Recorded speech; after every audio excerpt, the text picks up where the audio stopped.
A pop singer sparks an anti-gay movement. That campaign was a kick in the teeth, and boy, now we've got to get our act together, and we have to really fight for our rights.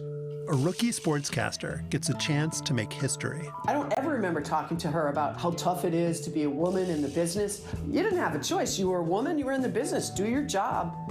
A drug made from apricot pits gets touted as a cancer cure. It's got cyanide in it, and that's how it works, according to the people who say it works. Utter nonsense. All of those events, and a whole lot more, happened in 1977.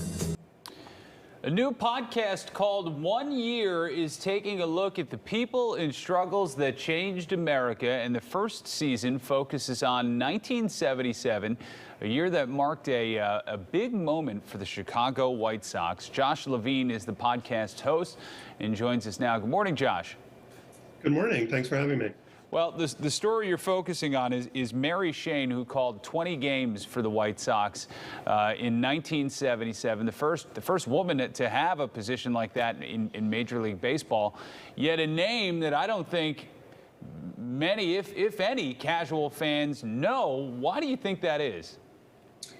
Yeah, I think diehard Sox fans probably remember her, but she was a pioneer.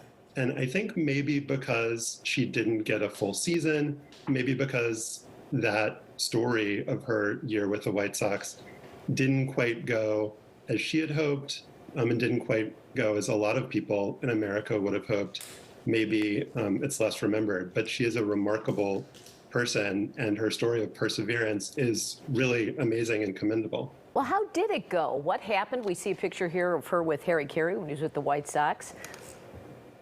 So what happened was Harry Carey spots her in the press box in Milwaukee's County Stadium in 1976, invites her on the air for a guest spot, and things kind of escalate from there, and she's hired as an announcer for the Sox in 1977.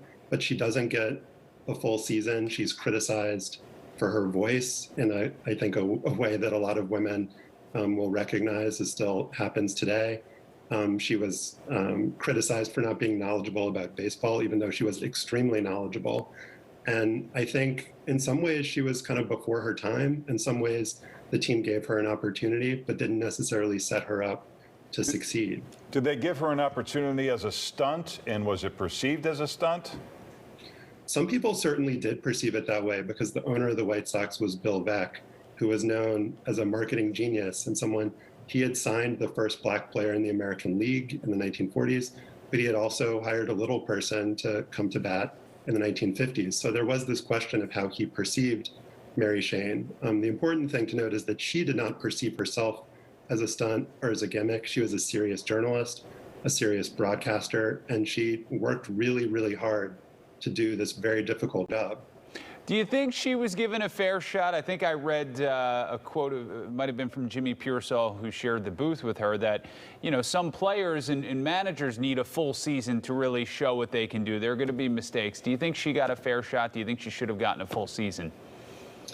I think she did not get a fair shot. And an important thing to remember is that she didn't have much experience going into this. She hadn't been really seasoned in the minor leagues. And I think in any job, before you get to the big time, before you get to the top of the profession, you really need to have an opportunity to learn on the job in a kind of lower stakes environment. And so if you don't have practice as a broadcaster, I'm sure you guys know, if you're not on the air every day, you can't get into a rhythm, you can't really learn and grow on the job. And for her to be able to succeed with the team and at this level, they would have really needed to give her that time to grow and that opportunity to get better and learn.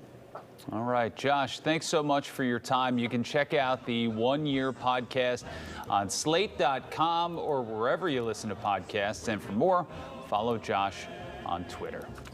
Thanks, Thanks, Josh. Thank you.